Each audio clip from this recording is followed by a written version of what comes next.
Jacqueline Kreider here again, and let's talk a little bit about how much money do you need to put down. I get asked that question a lot. Do you think it's 20%?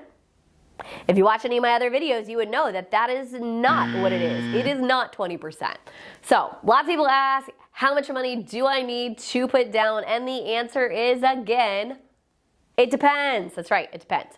Okay, so the amount of money that you need to put down is gonna depend on a few factors, okay? Number one, the type of program that you utilize, right? So in previous times, I've spoken about several different kinds of programs like VA, USDA, FHA, conventional, etc.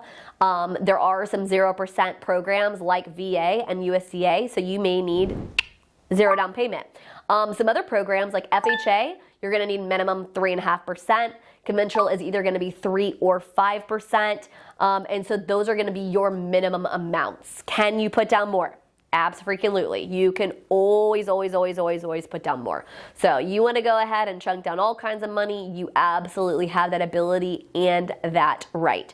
But it is a complete misnomer that you need 20% to put down. The reason people say that is because if you put 20% down on a conventional loan, you don't pay PMI, private mortgage insurance, that thing I've spoken about in a previous video. So that's something to kind of be, kind of keep in mind, if you will, right?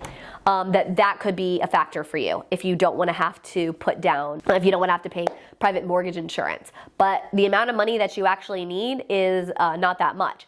Another really important factor when we talk about down payment is, as I've spoken before, there are down payment assistance programs potentially if you do not have the money. You also can have the money gifted to you. So most loan products will allow you to have somebody gift you that money. A family member, a relative, somebody like that. You can go ahead and have them gift you your down payment, and that will allow them to do that.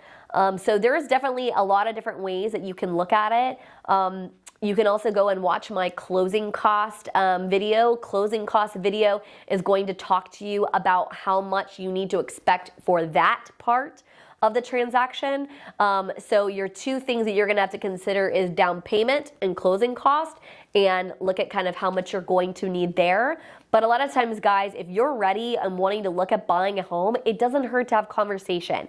Most of us in our industry are gonna be happy to have some conversations educating you, taking a look at it. I mean, I literally was, I got a message, I think it was yesterday on Facebook. Somebody was like, hey, can you help me look to buy a house? I said, absolutely. She said, hey, I'm not quite ready yet. And I said, that's okay. I'm happy to answer questions for you, right? Myself and my team are exactly here to do just that. Like, we want to help you. We want to make sure that we are giving you the right information. So understand that it doesn't have to be this big scary thing where you have to have millions and millions of dollars to be a homeowner. There's lots of programs that can kind of help you along the way. The important part is that you're being diligent, you're asking questions, and you're educating yourself on exactly where you need to be. So 0 to 5% is kind of your range. I mean, if you've got 5% plus, you're golden. You got plenty of money to be able to be looking for your very first home, or maybe even you're coming back into home ownership,